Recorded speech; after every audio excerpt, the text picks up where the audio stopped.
materi secara detail dan lengkap. Untuk itu ada sesi tanya jawab dari peserta webinar Agama Cinta AC edisi kedua.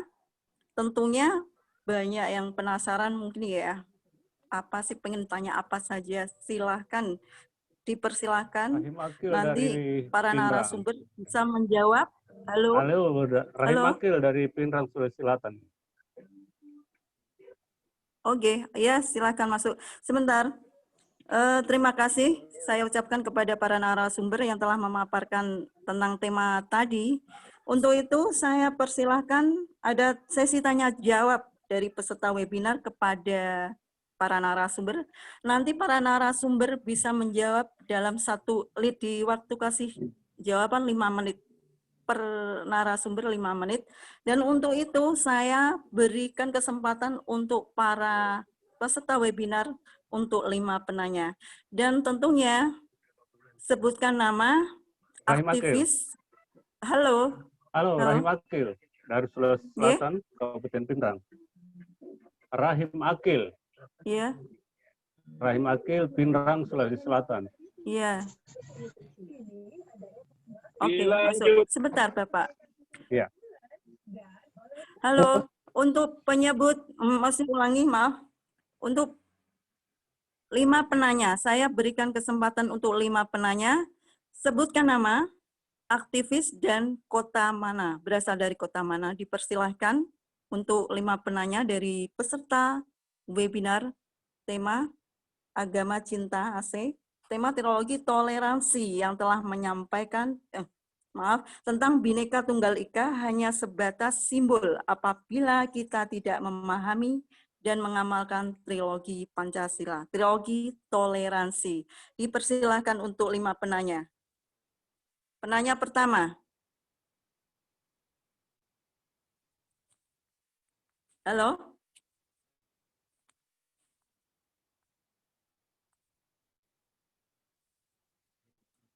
Halo? Bapak, silakan, siapa? Pak Rahim Sebutkan. Akil tadi. Pak Rahim Akil. Suaranya kurang keras, Bapak. Pak Rahim Akil mana? Ngambek.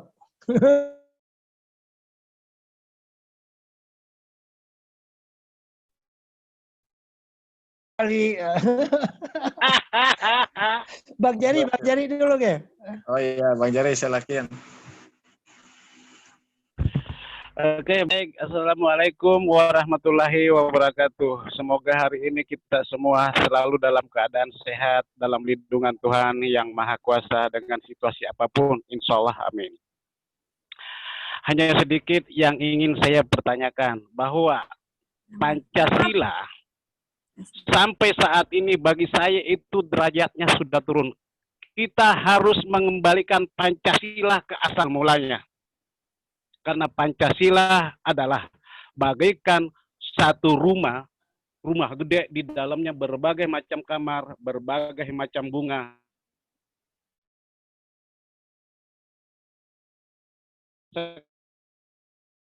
Agama dengan berbagai macam bunga berwarna-warni, itu adalah berbagai macam suku. Jadi untuk saat ini, bagi saya itu Pancasila. Karena apa? Orang mengatakan Pancasila itu adalah sebagai ideologi. Tetapi juga dia mengatakan juga sebagai dasar negara. Pancasila adalah hasil perjuangan para leluhur kita yang mengorbankan darah, mengorbankan nyawa, mengorbankan harta, dan keluarga sampai anak-anaknya. Jadi kita harus mengembalikan. Sampai saat ini juga pelajaran di sekolah sudah menghilang yang namanya PMP, Pendidikan Moral Pancasila. Maka sampai saat ini juga anak-anak tidak ada yang, jarang ada yang bisa memahami namanya Pancasila. Bahkan mengamalkan pun nggak jelas. Mungkin terima. Itu pertanyaan saya. Dilanjut. Terima kasih. Oke, dilanjut penanya yang kedua. Rahim Akil tadi. Rahim Akil. Oke. Ya. Bapak, nama aktivis dari kota mana, Bapak? Rahim Akil, Kota Pinrang, Kota Pinrang, Provinsi Sulawesi Selatan, aktivis LSM Persada, dan kegiatan-kegiatan sosial lainnya. Jadi terima kasih atas kesempatan yang diberikan kepada saya. Saya sangat tertarik dengan materi-materi yang telah disampaikan oleh para pemateri, narasumber dalam hal ini. Yang kesimpulannya saya melihatnya bahwa toleransi pada saat sekarang ini memang telah kehilangan makna, kehilangan arti. Kenapa demikian? Karena dia tidak bisa dimaknai dan tidak bisa diamalkan. Ya, Bhinneka Tunggal Ika misalnya, mereka tidak memahami seperti apa itu Bhinneka Tunggal Ika. Seperti apa dalam hal agama misalnya, dia tidak memahami seperti apa sesungguhnya agama. Ya, tadi oleh Habib Jafar Shadiq ya, telah menjelaskan bahwa agama itu adalah kerja. Di lain pihak juga ada yang mengartikan bahwa agama itu adalah tidak kacau. Sehingga saya mengatakan agama adalah kerja yang tidak kacau. Tetapi persoalan kemudian adalah pada saat akhir-akhir ini banyaknya yang mengaku ulama, ustaz, justru kerja-kerjanya di dalam berdakwah adalah suatu kerja yang kelihatan kacau. Sifat rahmatan lil alamin, ya, filosofi rahmatan lil alamin kehilangan makna di situ. Tidak mencerminkan sebuah nilai. Kalau seperti yang dikatakan tadi ini, trilogi toleransi yang saya maknai, kalau dalam perspektif Islam itu dikatakan ukhuwah, persaudaraan, ukhuwah dini Islamiyah, ukhuwah insaniyah, ukhuwah wataniyah. Itu sudah hilang semua. Tidak ada lagi persaudaraan antar sesama umat Islam, apalagi antara sesama penganut agama lainnya. Tidak ada lagi persaudaraan dan toleransi antara sesama umat manusia. Tidak ada lagi toleransi dan persaudaraan antara sesama anak bangsa. Yang ada adalah siapa yang beda dengan kelompok saya, dia adalah lawan, dia adalah musuh, dia adalah PKI, Togut, dan lain-lain sebagainya. Nah, ini yang harus dikembalikan. Kalau tadi oleh Pak Gede Raka mengatakan nyameh, ya. Kalau di Islam itu dikatakan ukhuwah, itu sudah hilang, nyameh dan ukhuwahnya hilang. Sehingga dengan demikian menjadi pertanyaan kemudian adalah apa gerangan yang salah dalam hal ini sehingga nilai-nilai yang semestinya dimiliki oleh semua penganut agama sebagai dalam hal ini sebagai rasa persaudaraan, rasa toleransi itu sudah hilang. Nah, ini yang perlu direnungkan kembali. Apa yang salah di bangsa ini sehingga dalam beragama, dalam berumat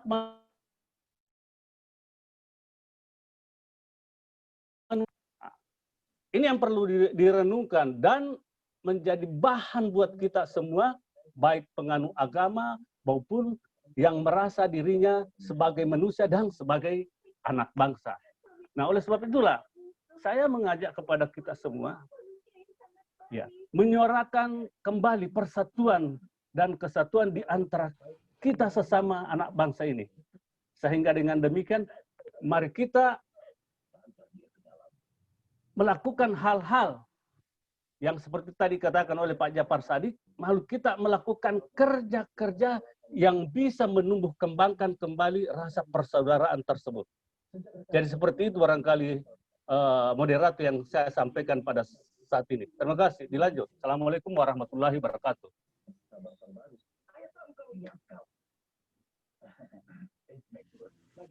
Moderator. Sebutkan nama dan aktivis dan dari kota mana. Sebutkan. Terima kasih. Untuk penanya yang ketiga. Dipersilakan. Halo, penanya ketiga. Mohon.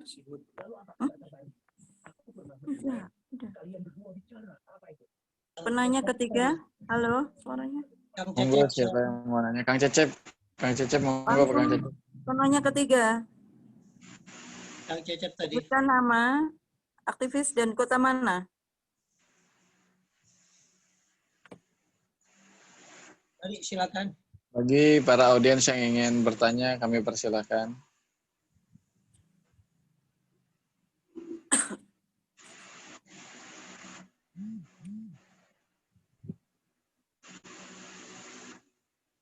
Halo, penanya ketiga, dipersilahkan. Apakah ada yang ingin untuk bertanya? menanyakan. Monggo silakan. Mungkin kalau nggak ada yang mau bertanya lagi, Bu Moderator, bisa dijawab oleh para narasumber. Oke, ini Pak Cecep, dibacakan penanya dulu. Pak Cecep nggak mau nanya? Ada penanya ketiga. Halo, Oh ya, silakan. Pak Ya, Ridwan silakan. Jalino setelah ini ya. Ya, halo. halo. Oh iya, monggo, Ya. silakan. Assalamualaikum. Assalamualaikum. Waalaikumsalam. Ya, terima kasih kesempatan yang diberikan kepada saya untuk bertanya. Nama Bapak? Namanya tadi jelas ada di situ, Ridwan Jalino dari Bekasi. Dari Bekasi, oke. Ya. Ridwan Jadi, Jalinus dari Bekasi. ya. Sebenarnya kita semua sini sepakat dengan agama cinta ya, bahwa semua agama itu pasti esensinya adalah cinta kepada kemanusiaan.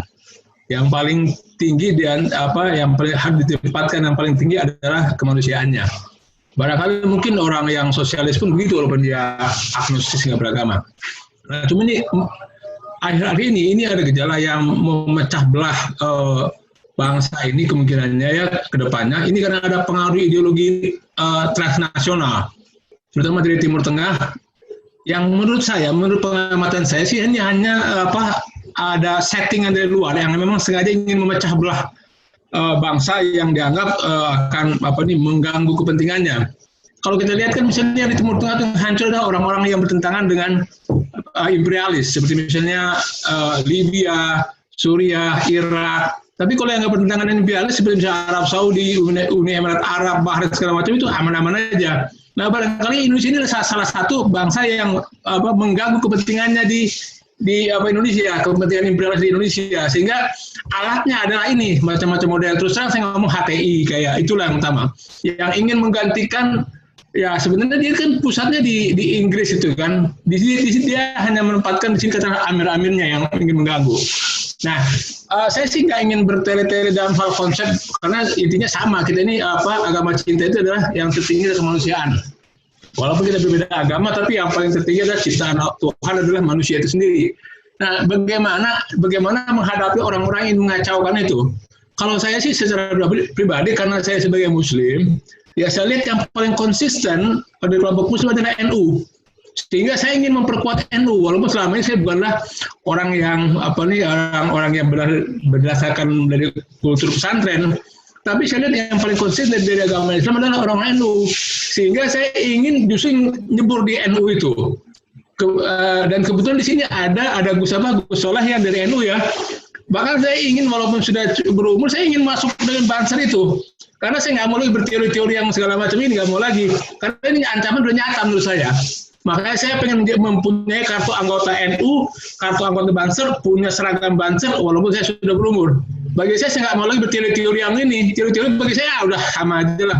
Karena itu ancaman bagi saya udah dari luar, ini imperialis yang coba untuk mengacaukan Indonesia yang di mana kepentingannya terancam di sini. Nah, mungkin makanya kepada Gus Solah saya minta bagaimana supaya saya bisa punya kartu anggota Banser atau kartu anggota NU dan punya jaket Banser. Saya nggak mau lagi bertele-tele.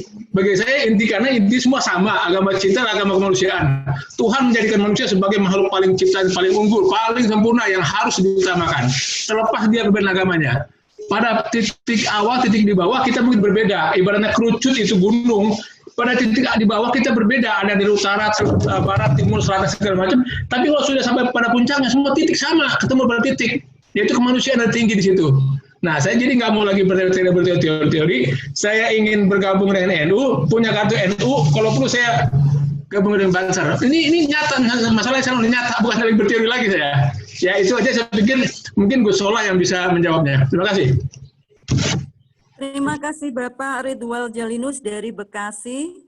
yang mau ingin menjadi anggota Banser NU atau anggota NU, pengen punya kartanu atau kartu anggota Banser NU, nanti hubungi Gus Solah. Oke, Ya, oke, ya. Terima kasih. Ya, ya. Nanti hubungi ya Pak Gus Solahnya. Untuk penanya yang keempat, dipersilahkan sebutkan nama aktivis dan dari kota mana. Dipersilahkan untuk penanya yang keempat. Halo.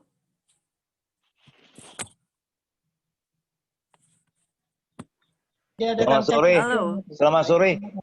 Ya, masuk. Karena nggak ada yang tanya, saya tanya Gus Soleh. Ya, mangga silakan. Saya Andi Tirta, saya dari Barisan Pencinta Pancasila. Jadi dengan adanya webinar Agama Cinta ini, saya sangat bersyukur. Dan terima kasih banget dengan sahabat saya Gus Soleh. Yang dari dulu sangat memperjuangkan keberagaman, saya tahu banget.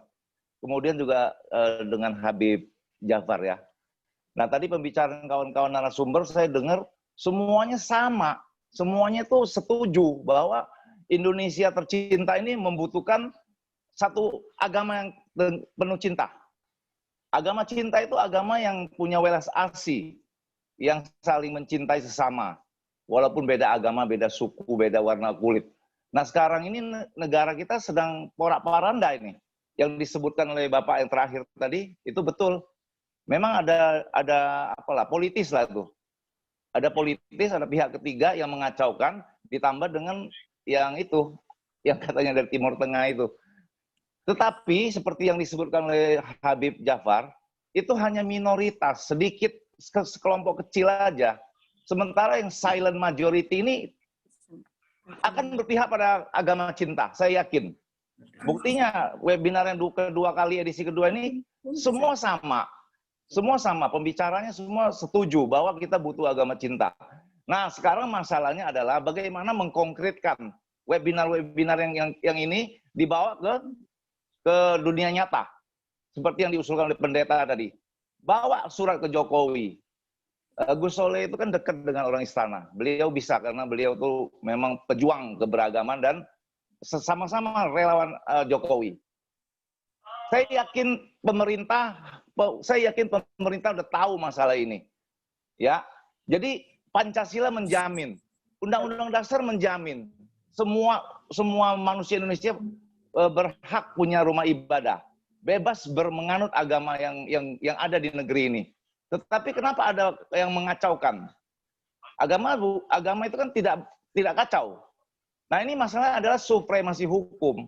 Nah sekarang perlu kelompok-kelompok yang melawan kelompok-kelompok yang minor itu, yang membawakan suara khilafah itu. Ya kita butuh itu. Nah dengan adanya AC ini, agama cinta ini, mari kita berjuang bersama-sama demi masa depan yang lebih baik untuk anak cucu kita. Terima kasih. Terima kasih Bapak. Terima kasih Bapak Andi Tirta. Luar biasa, terima kasih. Terima kasih Bapak Andi Tirta. Saya ucapkan terima kasih dari Barisan Pancasila telah memberikan pertanyaan kepada narasumber. Untuk penanya terakhir, penanya kelima, tolong sebutkan nama, aktivis, dan alamat kota mana. Dipersilahkan. Supriyadi itu, Supriyadi silakan Supriyadi itu. Supriyadi. Mas Supriyadi silakan.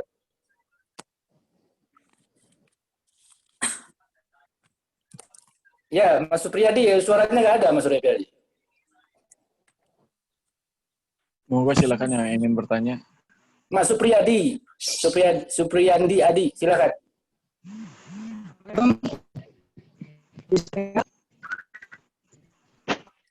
Gak ada kedengaran suaranya Pak Supriyadi.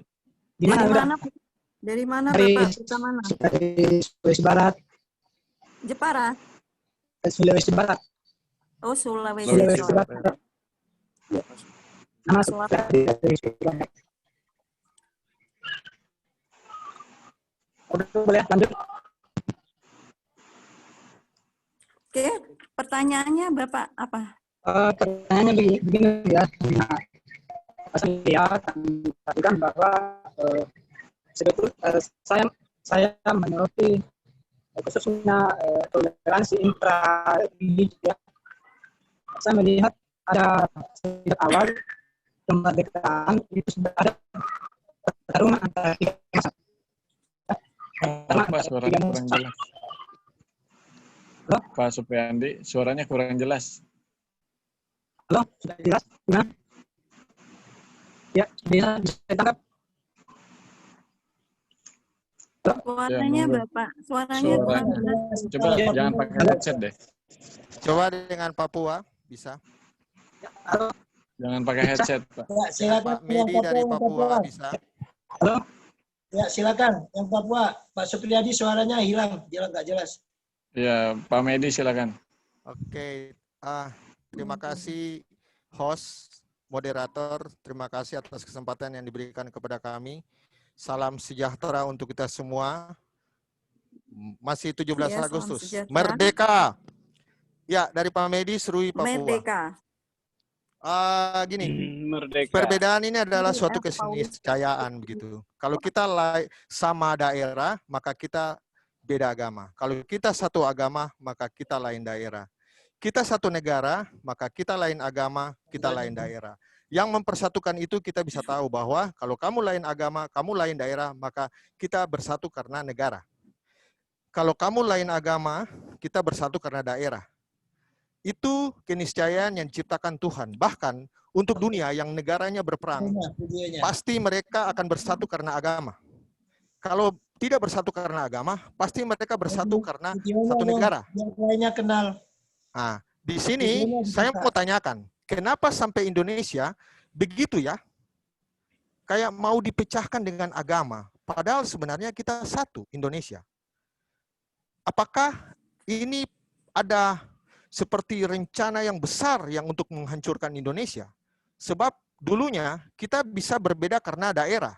Tapi sekarang kayaknya tidak terlalu kelihatan ke daerahnya. Malah sekarang agama.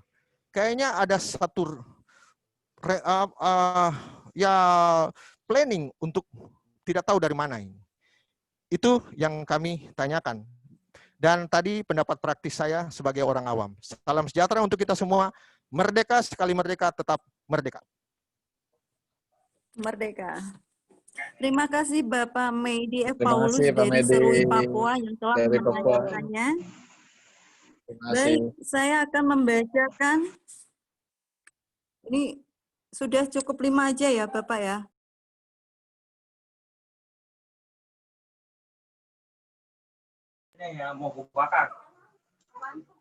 Monggo, Bu Moderator. Oke. Oke, siap. Saya akan membacakan 5 pertanyaan dari 5 penanya.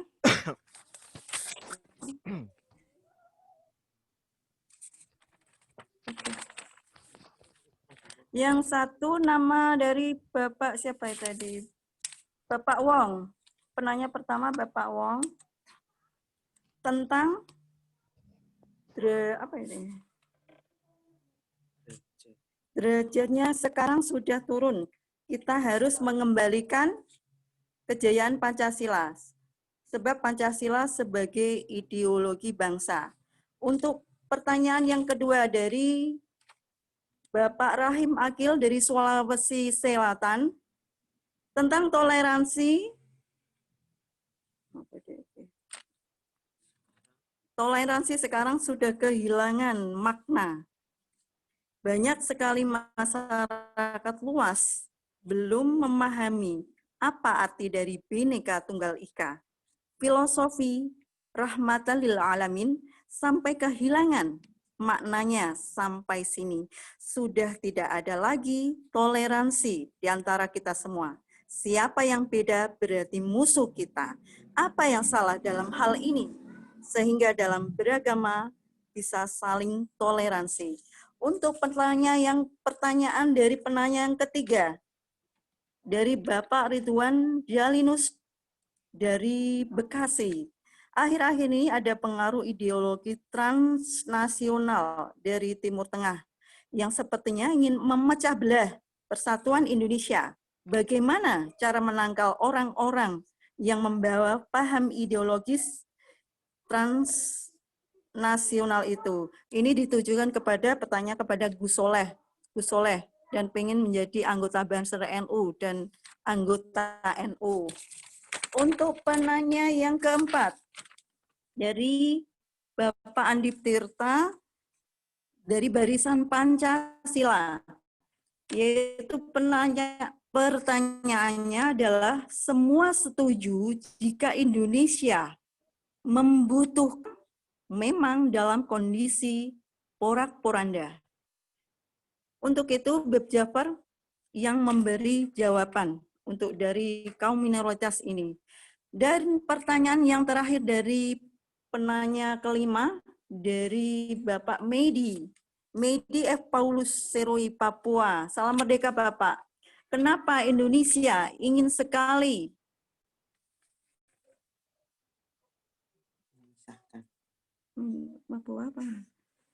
Kenapa Indonesia ingin sekali memisahkan karena agama, padahal dulu semua bersatu karena suku, budaya, agama, dan ras. Untuk itu kami mohon dari jawaban dari pada para narasumber, dipersilahkan. Halo. Siapa dulu nih? Bapak Harkiman silahkan untuk menjawab pertanyaan dari penanya. Oke, jadi apa namanya, yang pertama ini dari Pak Rahim Akil ya, soal toleransi itu kok kayaknya kok kehilangan makna sesungguhnya gitu. Saya pikir seperti tadi saya aja tidak ada apa namanya gangguan teknis dan lain-lain sehingga tidak nyaman waktu menyampaikannya. Tapi saya pikir yang penting adalah pemuka agama dan tokoh-tokoh agama itu harus memberi contoh. Kita ini kan apa namanya ribut-ribut begini nih karena kita melihat yang di atas itu ada pemuka agama atau tokoh agama yang sebetulnya tidak memberikan contoh yang baik. Jadi saya pikir kalau toleransi ingin maknanya yang sebenarnya itu dipulihkan, maka kita mulai dari yang atas, dari pemuka agamanya dulu atau tokoh agamanya yang memberikan contoh. Itu yang pertama. Yang kedua, menjawab pertanyaan Pak Jerry Wong tadi, soal Pancasila itu kok sepertinya derajatnya turun. Saya sebetulnya sepakat dengan Rocky Gerung bahwa Pancasila itu sebetulnya harus dijadikan sebuah ideologi yang dinamis dan hidup, bukan yang dipetieskan gitu. Jadi seolah-olah si Pancasila itu sudah ada nilai-nilainya, nggak boleh lagi dikembangkan lebih jauh atau apa. Memang perlu ada pengawasan agar si nilai-nilai itu jangan malah menyesatkan atau malah lari dari tujuan pokok. Tapi tidak ada salahnya saya pikir bahwa kita itu mengembangkan lebih jauh nilai-nilai Pancasila itu supaya dia menjadi semakin relevan. Dan dengan demikian derajatnya itu semakin tinggi karena dia relevan. Kalau tidak, nanti Pancasila malah jadi mengalami apa yang disebut dengan fosilisasi, artinya pembusukan dari dalam. Jadi makin tidak relevan dengan berlalunya waktu, maka dia akan dengan sendirinya mati. Jadi menurut saya supaya Pancasila itu bisa terus derajatnya ditinggikan, maka Pancasila itu harus dilihat sebagai ideologi yang hidup dan dinamis. Dan kita ini semakin mengembangkannya dan merelevansikannya itu dengan contoh-contoh yang ada dalam kehidupan kita. Itu yang kedua. Nah, yang ketiga ini menarik ini. Ini pertanyaannya Pak Ridwal Jalinus ya tadi ya, soal ideologi transnasional dari Timur Tengah. Saya itu kok berpikir ya, yang radikal, yang ekstrim itu kok bukan dari Indonesia kita sendiri ya, tapi kok dari luar semua ya. Itu benar sekali, karena saya berpikir sebelum kita punya kontak yang dalam konteks globalisasi dan lain-lain dengan dunia luar, itu kita itu aman-aman saja. Kita itu harmonis saja. Saya ambil satu contoh deh. Misalnya kalau di Amerika itu kan ada yang yang namanya apa Islamfobia. Itu apa itu Islamfobia itu? Islamfobia itu adalah ada yang sengaja secara sistematis ya membrainwash pikiran orang supaya mereka itu menjadi membenci segala sesuatu yang berbau peradaban atau tamadun Islam. Itu kan okol-okolan, akal-akalan saja. Di Indonesia kita punya Sinofobia namanya, kebencian pada Cina. Saya menganggap ini juga ada kemiripannya dengan yang dilakukan di Amerika terhadap tamadun Islam atau peradaban Islam. Jadi ini harus kita cermati sehingga nanti kita bisa saling mencerdaskan umat beragama di masing-masing komunitasnya. Sehingga dengan demikian ideologi dari luar itu yang transnasional dari katanya tadi dari Timur Tengah atau dari manapun lah itu bisa di counter.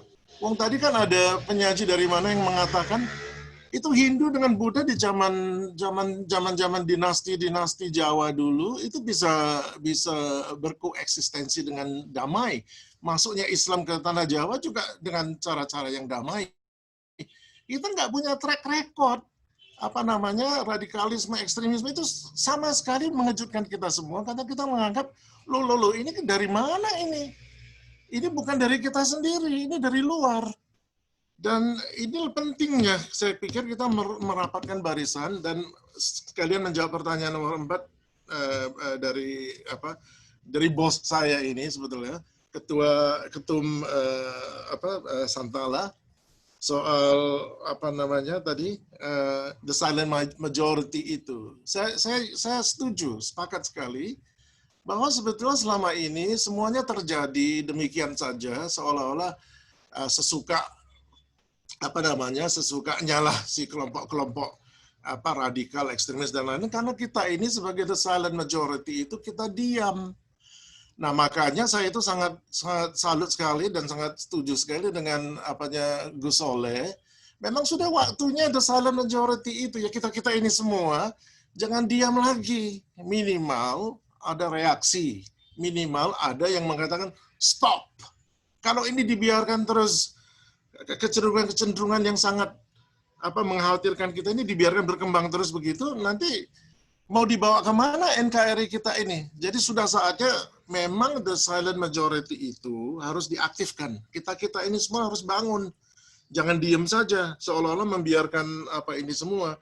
Dan oleh sebab itu saya pikir negara harus diminta untuk sebagai fasilitator. Negara tidak bisa dikesampingkan. Negara adalah institusi yang sah yang kita beri mandat untuk mengawasi semua proses-proses ini. Jadi kalau negara hadir, maka negara kita bisa harapkan untuk misalnya menjaga agar negara tetap hadir gitu. Ketika agama dijadikan komoditi, ketika agama dijadikan alat politik, ketika agama dijadikan alat untuk kontestasi politik dan lain-lain, negara harus hadir. Dan saya pikir negara sekarang ini kan akhirnya serba salah juga. Dia seolah-olah kalau negara bicara dia dipertentangkan dengan kubu agama. Jadi masalah klasik seperti agama dan negara itu masih tetap berlanjut sampai sekarang ini. Saya kira perlulah ada upaya untuk bagaimana supaya ada harmonisasi antara hubungan antara agama dengan negara. Karena negara itu nggak bisa dikesampingkan. Negara itu harus diaktifkan kembali atau didukung, disemangati supaya dia tetap menjadi fasilitator, bukan mendikte ya. Tentu negara tidak boleh mendikte agama, bukan pula menjadi penentu nilai atau menjadi yang memonopoli pemahaman dan penafsiran. Saya kira itu yang dari saya, mudah-mudahan tidak terlalu membingungkan karena waktu yang demikian singkat untuk uraian agak susah ya. Terima kasih. Oke, saya nyambung ya, Mbak. Iya. Saya nyambung untuk memberikan tanggapan. Baik, Ibu Bapak. Persilakan Bapak. Iya. Ada dua hal yang ingin saya sampaikan.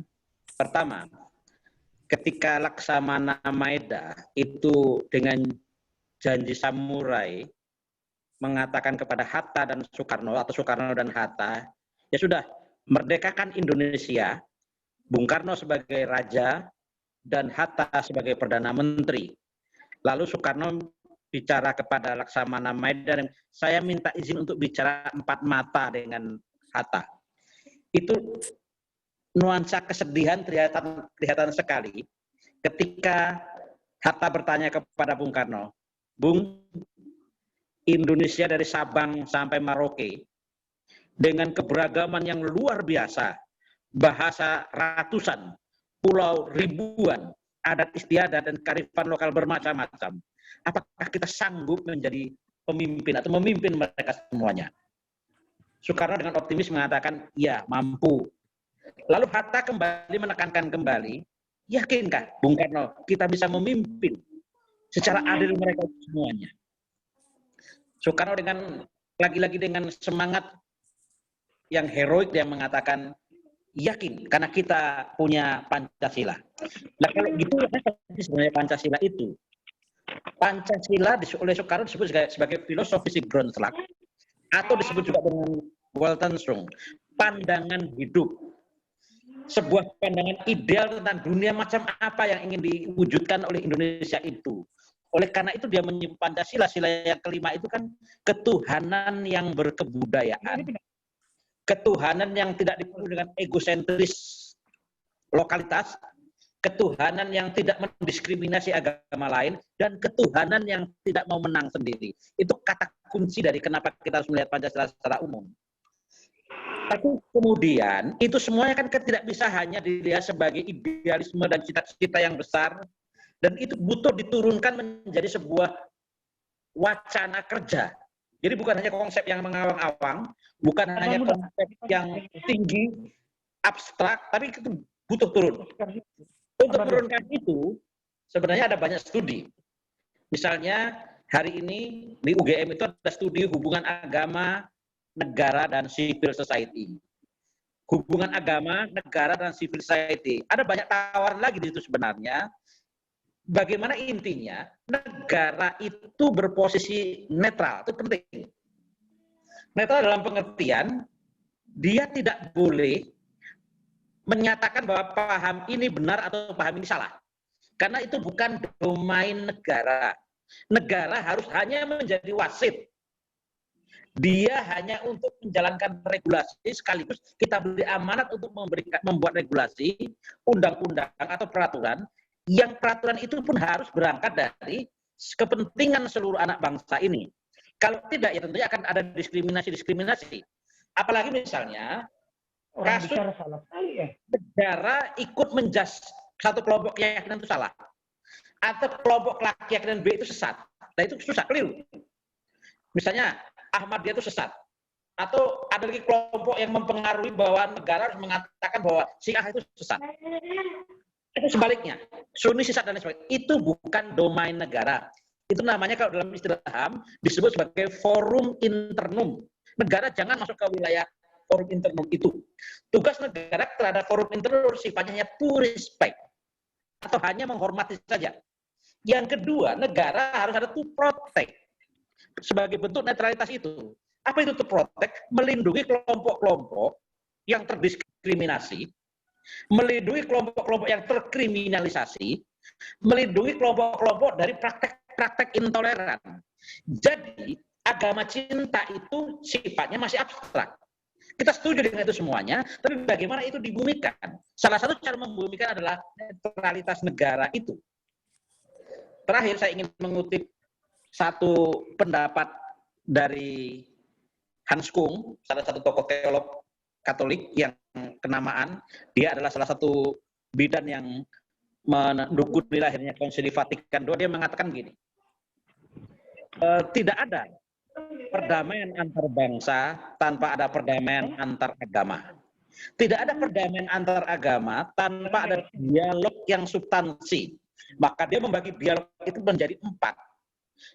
Dialog antar agama, kita akan bicara tentang hal yang nggak apa-apa. Kita saling, kalau tadi ada Pak Ki Gede tadi bicara tentang jok tentang agama, saya senang sekali ngejok-jok tentang agama.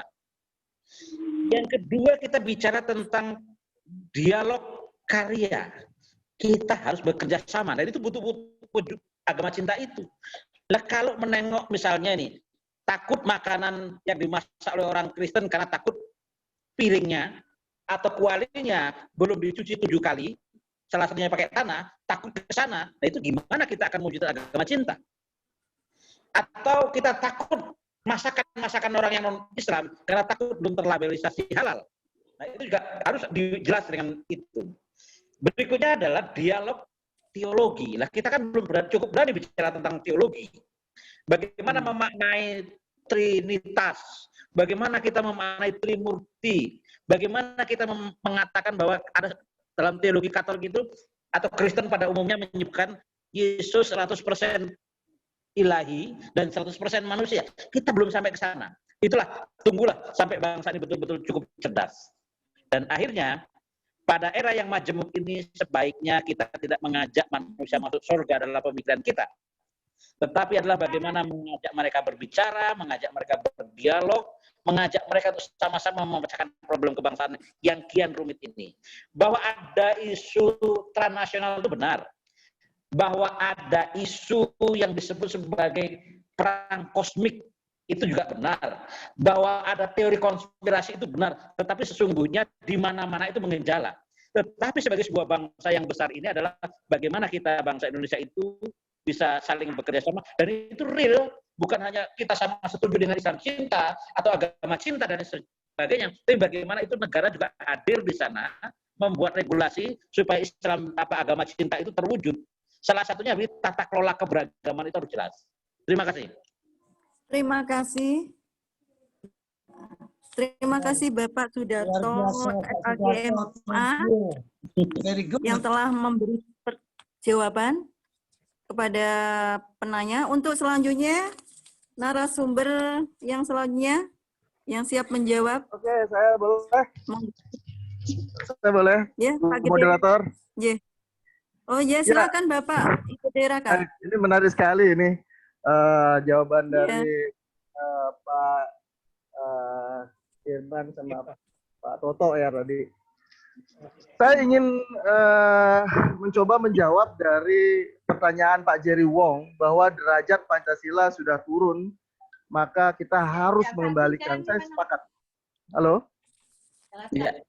Halo. Ya, saya sepakat sekali bahwa derajat Pancasila sudah turun, maka harus dikembalikan. Ya, mari kita kembali dulu bahwa Pancasila adalah sesuatu yang digali oleh para founding father, diantaranya adalah Bung Karno, lalu disepakatilah menjadi Pancasila tersebut.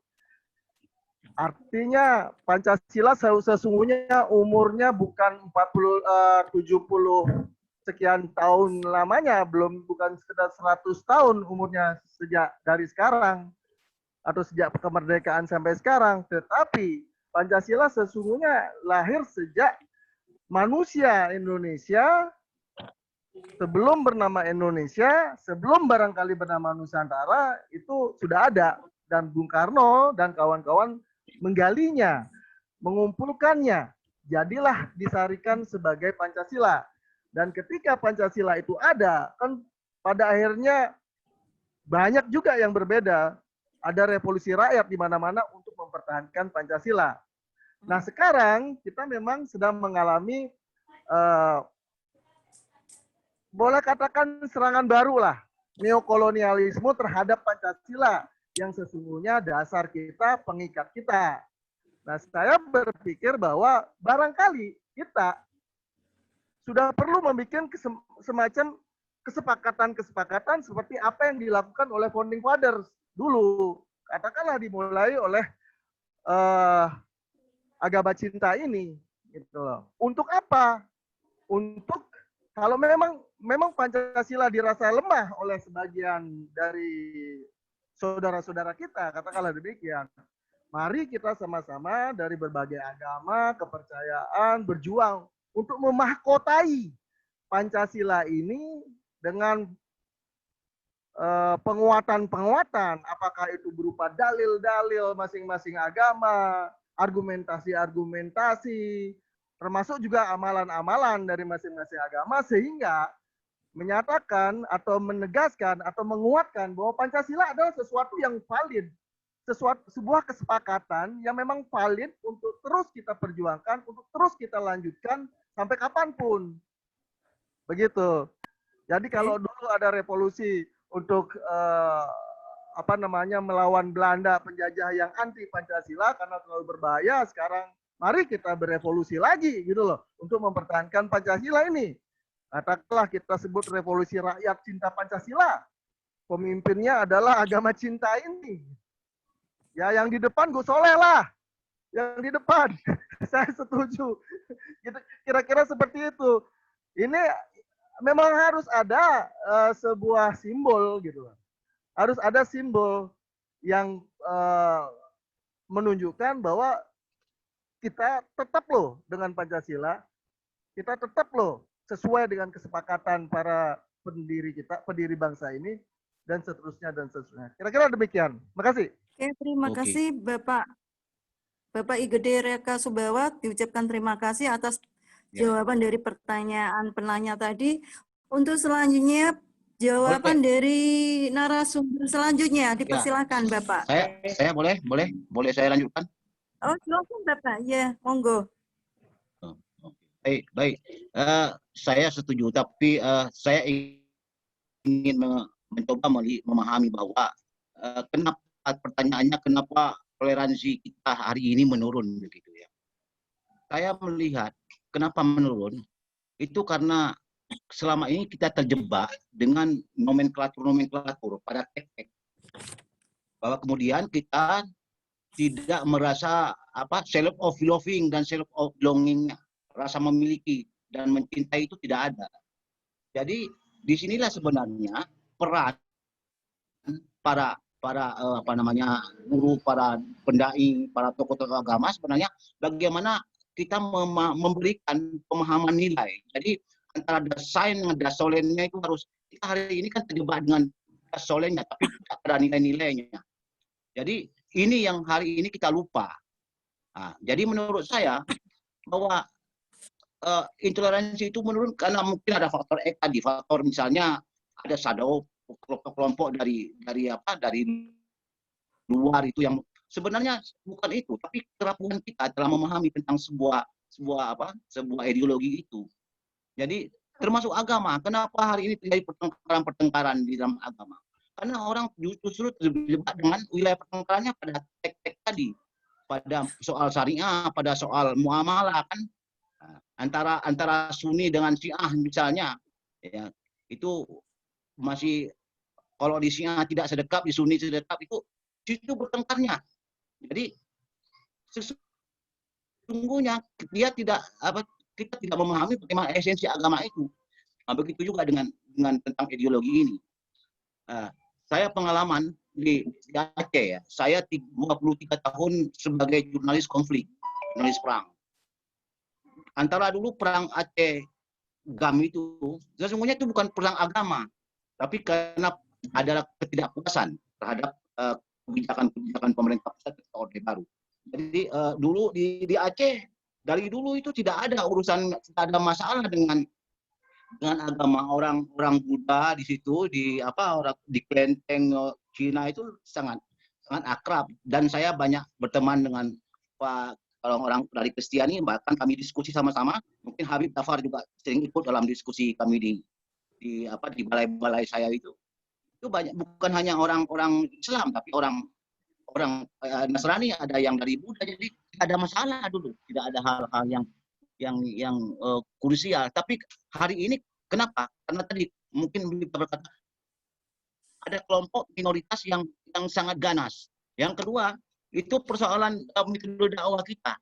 Para ulama kita, para ustaz-ustaz kita kalau berdakwah itu dengan seperti bukan sebagai ustaz tapi mantan ramil istilahnya. Kalau kata Gus Dur itu mantan ramil berdakwah. Jadi dia hanya mengancam, kemudian kalau nanti kamu tidak salat akan dibakar rumah. Nanti datang waktu di akhirat akan diambil besi, ditusuk dari kepala sampai ke dubur. Jadi orang tidak menjadi ketakutan kemudian beragama. Nah, jadi inilah yang harus hari ini kita pahamkan kepada umat, masing-masing umat kita itu bagaimana kita memahami bahwa sesungguhnya agama itu bukan hanya persoalan-persoalan ritual, tapi persoalan-persoalan adalah sosial. Karena ibadah itu yang dihitung itu 90% itu masalah sosial, bukan masalah ritual. Jadi ini yang menurut saya itu yang perlu diteguhkan kembali. Yang kedua, tentang Pancasila. Bagi saya Pancasila itu tidak menurun derajatnya. Tapi kembali lagi bahwa pemahaman kita terhadap Pancasila itu sendiri. Kenapa? Selama 32 tahun kita dicocoki dengan tek-tek Pancasila, ketuhanan yang Maha Esa, sampai 5 sila, kemudian undang-undang. Tapi kemudian tidak paham bagaimana esensi daripada Pancasila itu. Jadi saya pikir tugas kita melalui komunitas agama cinta ini bagaimana memberi pemahaman kepada masyarakat, kepada umat, sehingga kemudian mereka memiliki rasa mencintai terhadap Pancasila dan negara ini. Saya pikir itu aja dulu, menambahi dari teman-teman tadi. Terima kasih Bapak Devayan, Bapak Ampu Devayan, terima kasih atas jawaban dari Bapak untuk pertanyaan dari peserta webinar. Untuk selanjutnya, Bapak Pendeta Andreas Benaya Rehiari untuk menjawab pertanyaan dari para peserta webinar. Dipersilakan. Ya, saya lebih menekankan ke masalah pertanyaan Pak Jerry, derajat Pancasila sudah turun ya. Saya pikir itu jelas, sangat jelas buat kita bahwa derajat Pancasila saat ini memang sangat-sangat turun. Nah, saya cuma sampaikan satu hal ini bahwa diamnya orang baik akan melegitimasi orang jahat untuk semakin berbuat jahat. Nah, jadi saya tahu banyak pejuang, banyak aktivis, tapi terkadang nyantolnya di medsos doang. Dia nggak berjuang secara real gitu loh. Kalau boleh, hari ini saya mau sampaikan buat teman-teman semua yang tadi, yuk kita turun. Kita suarakan kebenaran itu ke pemerintah. Kita buat forum, kita turun ke jalan. Kalau kumpulin seluruh orang baik di Indonesia ini, orang yang benar-benar hidup di dalam toleransi, itu 90% ya, saya pikir 90% yang orang baik ketimbang orang jahat di bangsa ini. Nah, jadi kalau kita turun, kita juga punya hak konstitusional, punya hak untuk memperjuangkan nilai-nilai kebenaran yang kita miliki. Nah, kalau kita hanya ngomong di medsos kayak gini, cuman webinar doang, sambil seminar, dari seminar ke seminar, tanpa sebuah perjuangan yang real, nyantolnya cuman wacana. Kita nggak akan bisa menerima satu perjuangan yang real. Nggak bisa, kita nggak sampai kepada hilir yang kita maksudkan gitu. Tujuan kita nggak akan kesampaian. Hanya ngomong dari waktu ke waktu, 75 tahun saya pikir kita ngomong kok. Tapi saya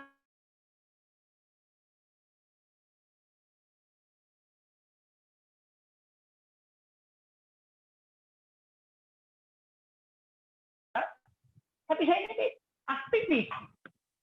Ada Bang Jerry, Gus Soleh, kita turun, kita perjuangkan.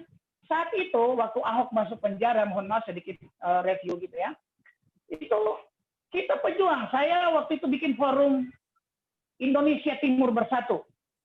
Karena pemberi penghasil PDB terbesar buat bangsa ini cuma dari 70% ya. Nah, sehingga saya pikir mungkin dari Indonesia Timur kita bisa memulai sebuah kebenaran, kita bisa memperjuangkan sebuah keadilan.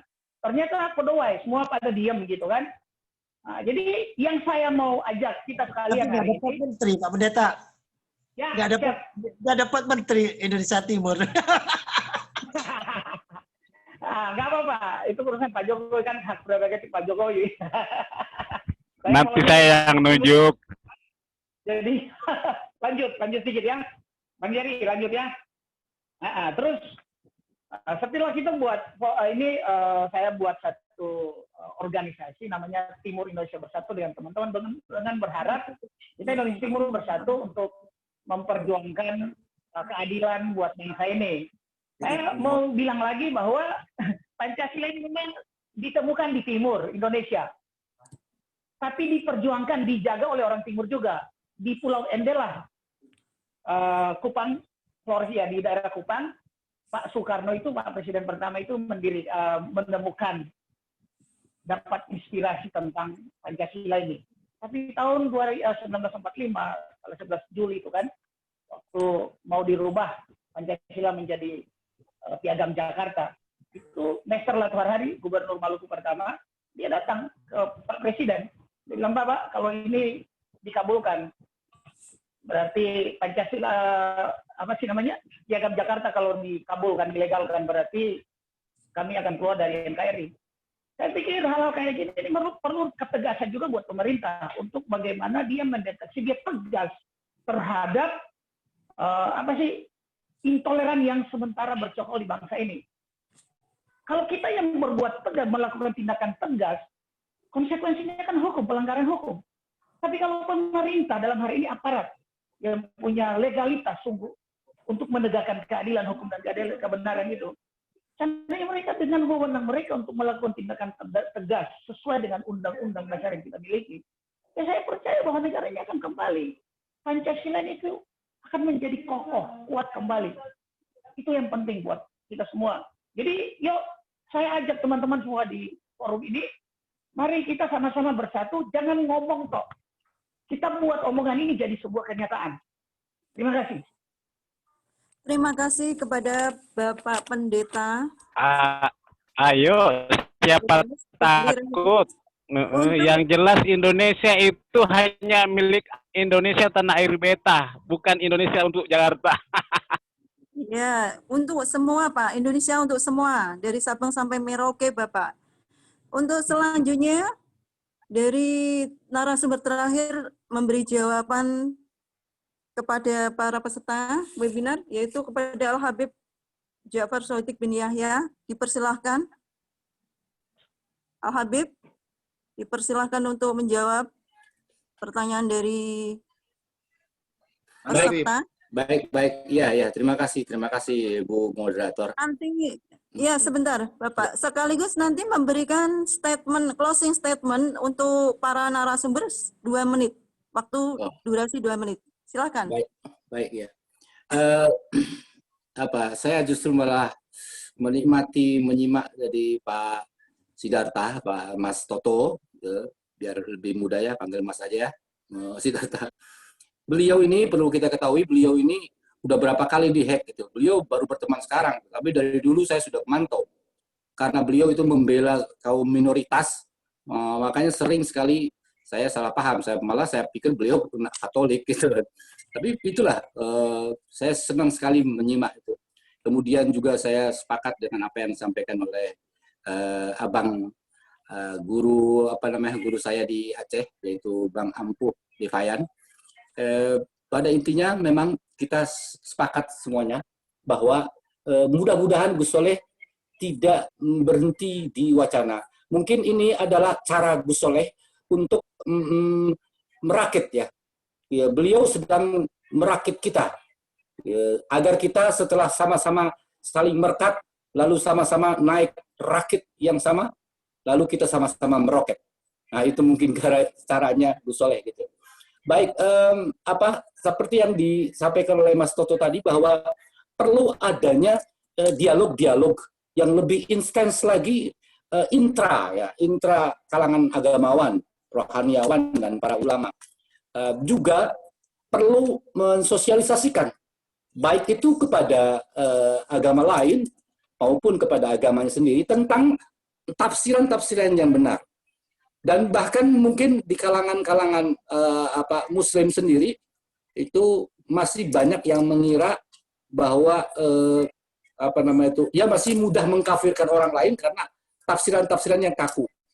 Saya kasih tahu, mungkin sudah tahu, tapi ini saya ingatkan lagi bahwa contoh ya, yang berpikiran bahwa pokoknya selain agamaku kafir, wah halal darahnya. Lah itu orang yang berkata seperti itu, saya bingung. Kenapa? Coba kembali kepada Al-Quran. Kalau dia seorang Muslim. Atau kembali kepada Injil. Di Quran udah jelas. Man sya'a falyu'min wa man sya'a falyakfur. Yang mau iman, imanlah. Ini jalannya, ini bonusnya. Dan yang mau kafir, kafirlah. Ini jalannya, ini bonusnya. Ini caranya. Berarti apa? Jangankan beda mazhab. Jangankan beda agama. Itu mau ateis, mau agnotis, mau beriman apa tidak kepadaku, kata Tuhan, It's okay, terserah. Kenapa? Allah begitu maha demokrat sebelum ada partai demokrat. Kenapa? Karena memang Allah sang maha cinta. Tuhan itu Allah itu artinya sang maha cinta.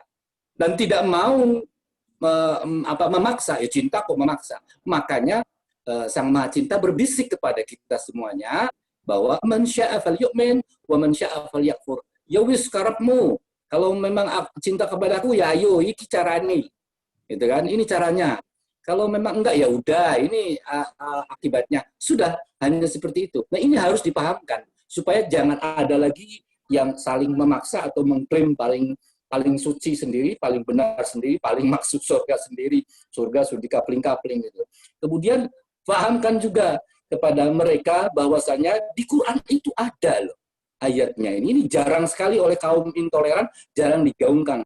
Bahwasanya alladzina hadu wan nasara was-sabiin man amana billahi wal yawmil akhir wa amila shalihan falahum ajruhum 'inda rabbihim wa la khaufun 'alaihim wa lahum yahzanun. Orang-orang Yahudi, orang Nasrani, orang Sabiin selain Yahudi dan Nasrani, artinya sampai ke agama-agama keyakinan itu. Man amana billahi, yang penting ada keyakinan kepada Sang Maha Cinta. Kemudian wa amila shalihan, kemudian mengekspresikan cinta itu dengan amila sholihan. Amal soleh itu bukan kotak amal. Amal soleh itu adalah with a good action. Itu kata agama adalah kata kerja. Itu amila sholihan. Nah, bagi mereka Yahudi, Nasrani dan Sabiin, itu bagi mereka kata Sang Maha Cinta, falahum ajruhum 'inda rabbihim. Ada juga balasannya. Artinya kita tidak bisa mengklaim si fulan ini ahli neraka, si fulan ini nggak bisa. Itu kenapa? Karena sudah dijelaskan oleh Sang Maha Cinta seperti itu. Nah, ayat-ayat seperti ini harus digaungkan kembali. Kalau saya punya usul materi pelajaran agama cabut dari sekolah umum, tapi itu kan pelajaran Pancasila masukkan pada pelajaran Pancasila inti ayat Injil, inti ayat Bhagavad Gita, inti ayat Trivitaka Veda itu masukkan. Itu kan inti ayat-ayat Quran masukkan pada pelajaran Pancasila, sudah selesai. Itu kenapa? Kalau pelajaran agama itu masih ada di sekolah umum, bahaya. Itu masuk infiltrasi kalangan-kalangan intoleran lewat situ. Gitu. Kalau memang anaknya ingin mau jadi ulama, ya sudah masukin pesantren, masukin sanawiyah. Itu kan sudah selesai. Kalau anaknya ingin jadi insinyur, kemudian dokter segala macam, ngapain lagi harus memasukkan kalangan intoleran itu dalam acara rohis lah, dalam LDK, ngapain lagi? Kalau cuma ingin sekedar anaknya biar bisa berdoa segala macam, itu Menteri Agama dan KUA melatih calon pengantin, ya kan, untuk satu mengetahui tentang itu, mengajarkan kepada anaknya. Yang kedua, melatih calon pengantin parenting, education, bagaimana menjadi orang tua yang penuh cinta. Itu cinta terhadap keluarganya, cinta terhadap tanah airnya, cinta terhadap NKRI dengan mencintai dan mengaplikasikan Pancasila. Barangkali itu sekaligus statement, closing statement dan jawaban untuk keseluruhannya. Mohon maaf atas segala hilaf, mohon doa untuk segala cita. Ya, terima kasih. Silakan Bu Moderator. Oke, terima kasih kepada Al-Habib Ja'far Shodiq yang telah memberikan jawaban dan sekaligus closing statement. Untuk para narasumber yang lain yang belum memberikan closing statement, saya beri kesempatan untuk 1 menit untuk memberikan closing statement. Dipersilakan kepada para narasumber. Boleh saya dulu ya, Bu? Oh iya, Pak. Silakan, Bapak. Oke, 1 menit. Oke. Jadi saya pikir bahwa toleransi itu, tadi pada awal sekali saya mengatakan agama itu jangan sesuatu yang dipercayai saja, tapi sesuatu yang something you do, what you do gitu. Tapi saya pikir toleransi juga harus begitu, bukan sesuatu yang diyakini saja, tapi sesuatu yang dijalankan, dilakukan. Itu yang pertama. Dan yang kedua, toleransi mestinya menjadi wujud dari kedewasaan spiritual. Jadi bukan sekedar strategi sosial atau kerelaan yang dangkal, yang sifatnya cuma jangan begini, jangan begitu, jangan begitu, jangan begitu. Jadi jangan itu bukan toleransi. Malah tidak akomodatif, tidak mengajak, tidak menciptakan kehangatan dalam satu keharmonisan sosial gitu. Saya pikir adalah penting bahwa toleransi itu adalah wujud atau hasil dari kedewasaan spiritual kita.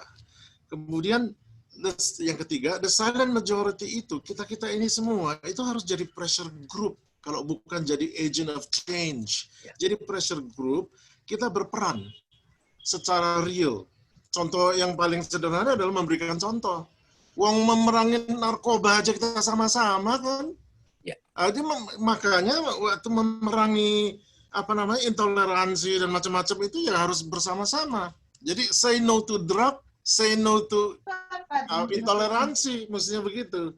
Dan yang terakhir, ini sekalian mungkin apakah saya tahu ini sudah diwacanakan sejak lama, tapi saya pikir apakah perlulah untuk membuat sebuah kesepakatan bersama soal kode etik umat beragama di Indonesia. Ini wacana lama sebetulnya, tapi sampai sekarang jawabannya adalah mungkin belum waktunya, tidak perlu atau apa. Tapi saya pikir kalau memang sangat mendesak, nggak ada salahnya kalau ini dipikirkan juga. Jadi ada semacam kode etik dalam beragama di Indonesia untuk umat multireligius, begitu. Jadi kalau perlu buat konsensus, Pak. Kita buat konsensus. Iya, atau apalah begitu. Konsensus, semua agama dan kepercayaan, semuanya. Iya, kalau bisa. Ya. Usul yang bagus. Kita buat konsensus untuk nasional, seluruh nasional ya, tingkat nasional. Jadi yang lepas dari hukum formal atau undang-undang formal yang sudah ada, jadi kita lebih fokuskan, lebih rinci, lebih tegas, lebih khusus.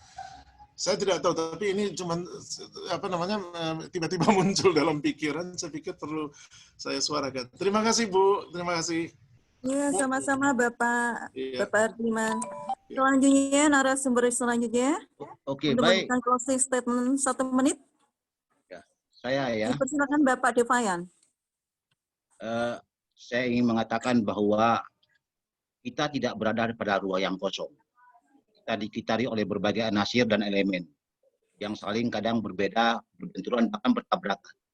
Disinilah bagaimana kita mampu memberikan pemahaman dan kebajikan sehingga itu menjadi sebuah kasih sayang. Kasih sayang itu adalah puncak dari sebuah toleransi. Itu yang mungkin menjadi closing statement saya. Terima kasih. Lanjutkan. Saya singkat aja.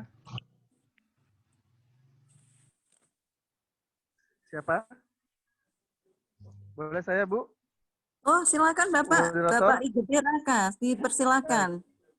Baik, untuk memberikan terima closing kasih. statement. 1 menit. Ya, kita punya target sebagai sebuah bangsa, sebagai sebuah negara, kita punya target 2045 kan. Di mana di 2045 kita bercita-cita menjadi sebuah negara maju, mungkin orang bilang McKinsey bilang 3-4 kalau nggak salah di seluruh dunia. Namun dalam perjalanan itu kita tetap sedang bersaing dengan negara-negara lain. Ada India, ada Cina, ada Amerika. Di mana negara-negara tersebut sudah mulai semakin terbuka atas keberagaman. Tidak lagi dia katakanlah berpatok pada komunisme. India juga tidak berpatok pada Hindunya. Amerika tidak berpatok pada Kristennya, tetapi terbuka. Ini saya melihat seperti kita menganalogikan ibarat toko grosir gitu loh. Jualan barang yang berkualitas itu tidak cuma satu barang yang berkualitas. Tetapi tetap menjual barang berkualitas dengan berbagai ragam. Mereka melakukannya, negara-negara itu melakukannya, negara kita pun harus melakukannya. Kita harus menjual barang yang beragam dengan terus berkualitas. Orang Hindu semakin Hindu, orang Islam semakin Islam, orang Kristen makin Kristen, dan seterusnya dan seterusnya. Itu. Jadi kita saat ini sudah punya Pancasila, sudah punya Sesanti Bhinneka Tunggal Ika. Ini yang harus kita tetap pertahankan, karena ini adalah sesuatu yang ditakuti oleh negara-negara lain.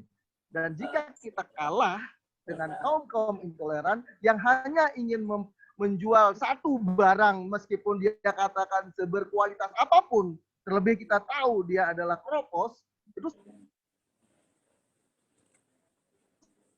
sayang sekali. Untuk itu kita perlu lawan. Seperti kita harus membuat semacam revolusi rakyat cinta Pancasila. Demikian, terima kasih. Terima kasih Bapak I Gede Raka.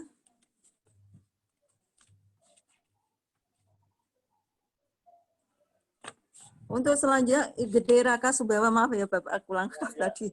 Untuk selanjutnya, closing statement yang selanjutnya dari narasumber lain, dipersilahkan. Dipersilakan untuk narasumber lain untuk memberikan closing statement atau sudah cukup, dikira sudah cukup. Kita tunggu 1 menit. Yang lainnya siapa belum menyampaikan? Yang lainnya, Bapak Pendeta sudah apa belum? Pak Pendeta udah closing statement. Silakan Pak Pendeta. Oke. 1 menit. Berarti sudah semua. Pak Pendeta 1 menit. Oke, silakan Bapak Pendeta. Pak Pendeta Andreas. silakan. Closing statement 1 menit, Pak. Semua narasumber saya banyak hal pengertian-pengertian baru yang saya dapatkan dari diskusi ini. Saya berharap semoga ke depan itu ini akan ditindaklanjuti. Tapi yang paling penting adalah seperti yang saya katakan tadi bahwa jangan sampai kita cuma sebatas wacana, tapi apa yang kita bicarakan hari ini harus sampai pada titik realitas sebuah kenyataan, sehingga apa yang kita cita-citakan, apa yang kita perjuangkan akan menjadi sebuah kenyataan. Terima kasih. Tuhan berkati kita semua. Terima kasih. Closing statement-nya dari Bapak Pendeta Andreas Benaya Rehyari. Mohon maaf Bapak. Untuk itu, semua para narasumber tadi sudah memberikan closing statement-nya. Marilah kita di acara terakhir ya. Dari kesimpulan dan harapan pelaksana webinar serta doa penutup oleh Gus Soleh MZ selaku Ketua Umum JPK, Jamaah Pengajian Kebangsaan, dan Ketua Panitia Webinar Agama Cinta. Dipersilakan Gus Soleh MZ. Terima kasih Bunda Moderator. Ya. Assalamualaikum. Ya, Gus Soleh, sebelum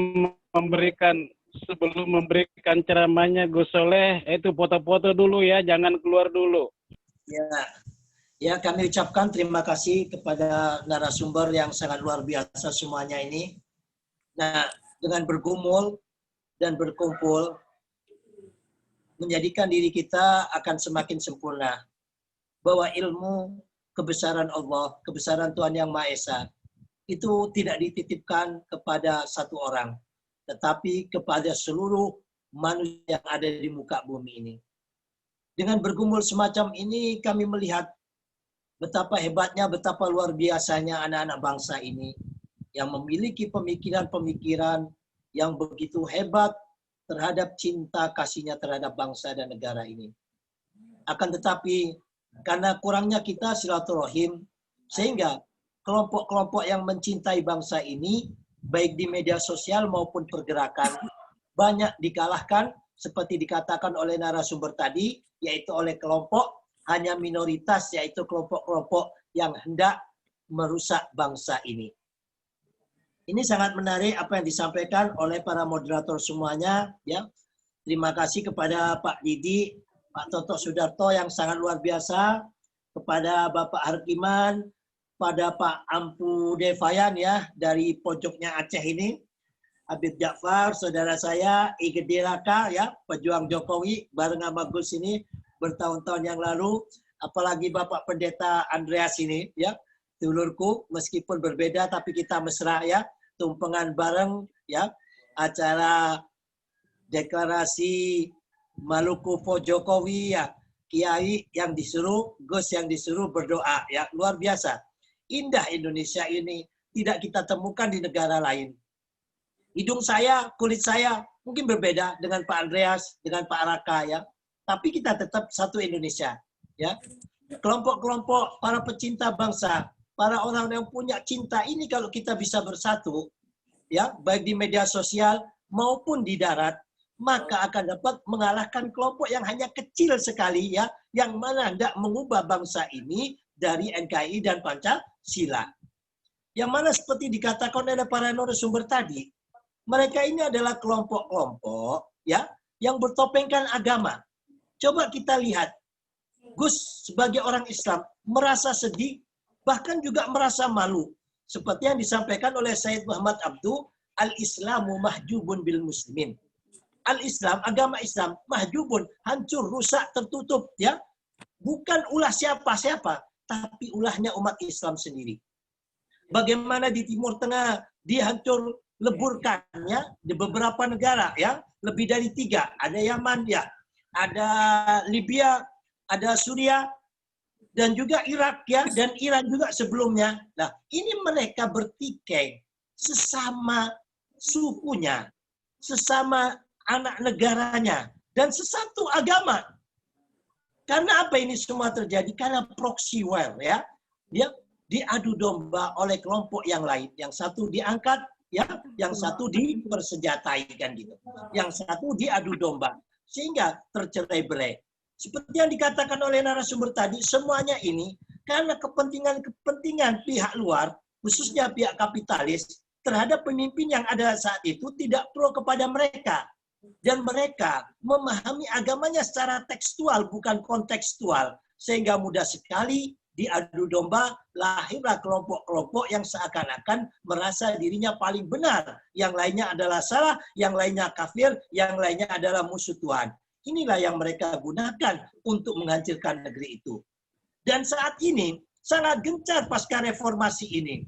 Alhamdulillah Indonesia masih dijaga oleh Tuhan, ya. Sehingga berkali-kali Indonesia masih tetap terus, ya, tidak terjadi pertikaian padahal settingan itu begitu besar. Nah, melalui agama cinta ini, ya, melalui komunitas kita ini, jangan sampai itu terjadi. Cukup di Timur Tengah, ya, cukup di Timur Tengah. Timur Tengah kekayaannya hanya minyak. Indonesia ini kekayaannya bukan hanya minyak, mineral, seluruh alam diberikan tetesan surgawi oleh Tuhan Yang Maha Esa di bumi Indonesia ini. Ya, Indonesia bukan milik siapa-siapa, tapi milik kita semuanya. Ya, Indonesia bukan milik kami. Ya, Indonesia miliki kita semuanya. Ya, hendaklah kita semuanya yang menjaganya. Kita cukup terima kasih, ya, kepada Pak Pendeta, tapi aktif di pergerakan, yaitu Pak Pendeta Andreas ini. Bukannya kita tidak mau bergerak, Pak. Satu, kan kita mendukung program Presiden Jokowi. Saat ini masih masih corona, kan gitu, ya. Jadi mengurangi social distance. Ya, untuk mengisi dari kekosongan tersebut, makanya Gus cara pergerakannya menggunakan cara udara, kan begitu. Supaya di antara kita tidak saling menulari atau tertular, ya kan? Ya, punten Pak Pendeta, bukannya kita tidak mau turun ke lapangan. Kita kemarin mau turun ke lapangan untuk mendeklarasikan kita. Karena Jakarta bukan lagi milik kita, tapi milik kami, sehingga perizinan di Tuprok dibelit-belit, kan gitu. Dan tidak mendapatkan izin tepat. Meskipun dari kepolisian sudah ada, akhirnya kita tunda.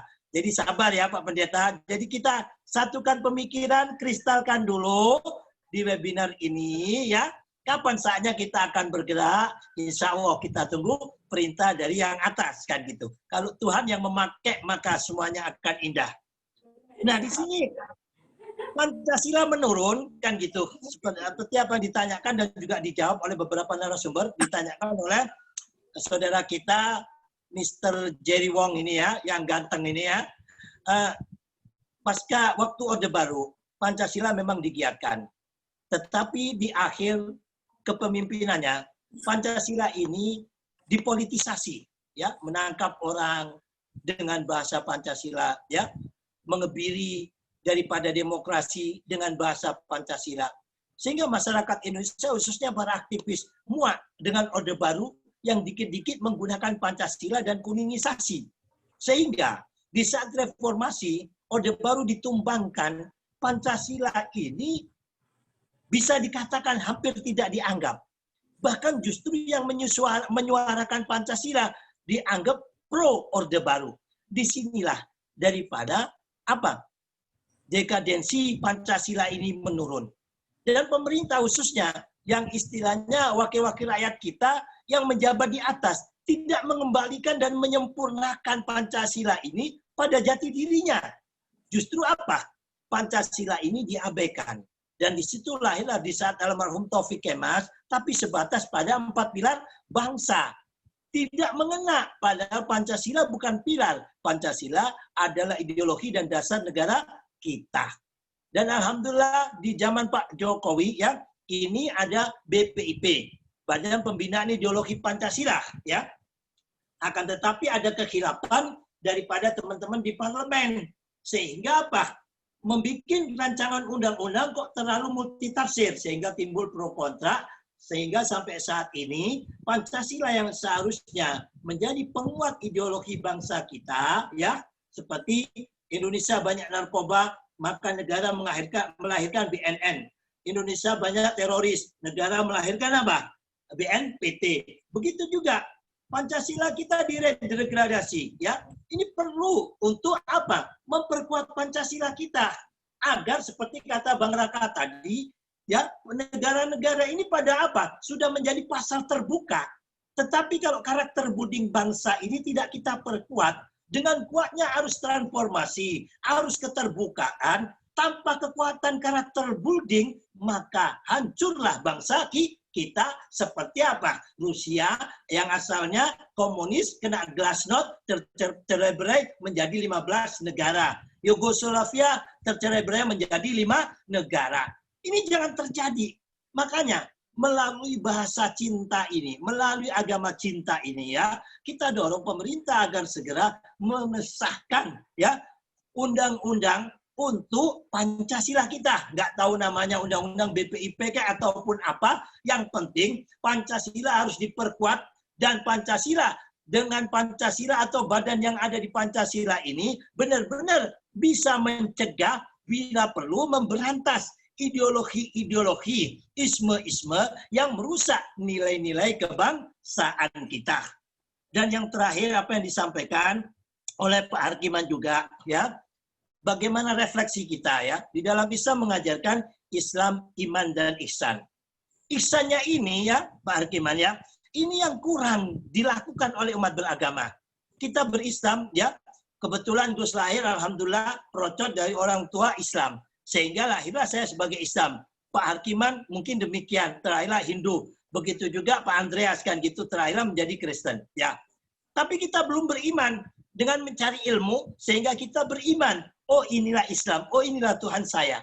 Nah, yang penting di negara yang Bhinneka Tunggal Ika ini bagaimana menciptakan ihsan, ya, ya, refleksi daripada agama yang kita pelajari ini terimplementasi dalam kehidupan kita berbangsa, bermasyarakat, dan juga bernegara. Sehingga nilai teologi toleransi tadi dapat terwujud. Itu adalah bukti daripada ihsan kita, ya. Itu dari kesimpulan yang disampaikan oleh Pak Harkiman tadi di dalam closing statement-nya. Dan yang terakhir apa yang disampaikan oleh Habib Syarif tadi, Habib Ja'far Shadiq, ya. Ada sabili Robbi, ada sabili Togut. Begitu demokratisnya agama cinta, begitu demokratisnya Tuhan yang Maha Cinta ini. Di dalam Al-Quran disebutkan, ada sabili Robbi, ya. Ini jalan Tuhanmu. Ini jalan di luar Tuhanmu atau Togut.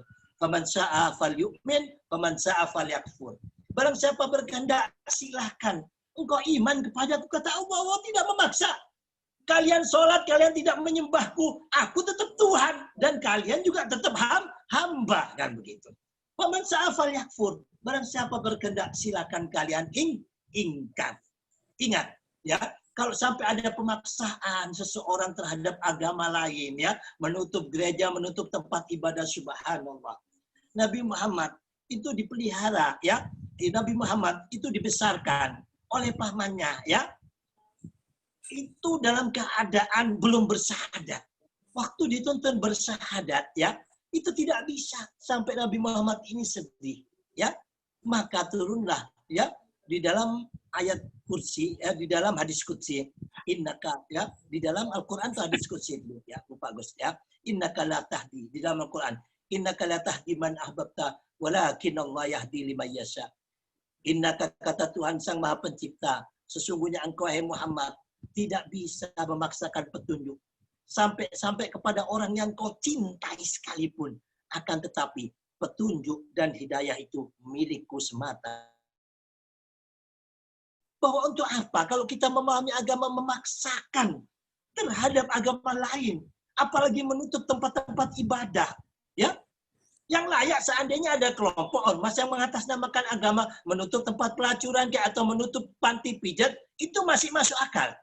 Kita hidup di negara Pancasila yang mana nilai-nilai ketuhanan kita letakkan pertama pada sila kita.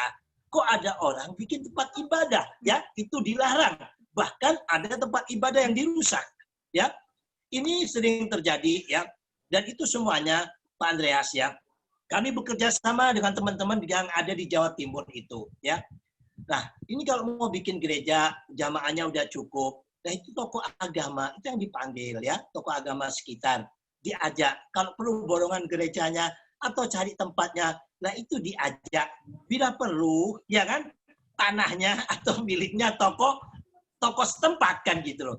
Ini yang menjadi masalah Pak Andreas yang sering, ya kan, khususnya teman-teman di gereja yang banyak sektenya, yaitu di di Protestan, ya kan. Nah itu satu desa yang mana masih minoritas. Ini bikin gereja, terus bikin gereja lagi. Alasannya apa? Karena beda sinode, ya.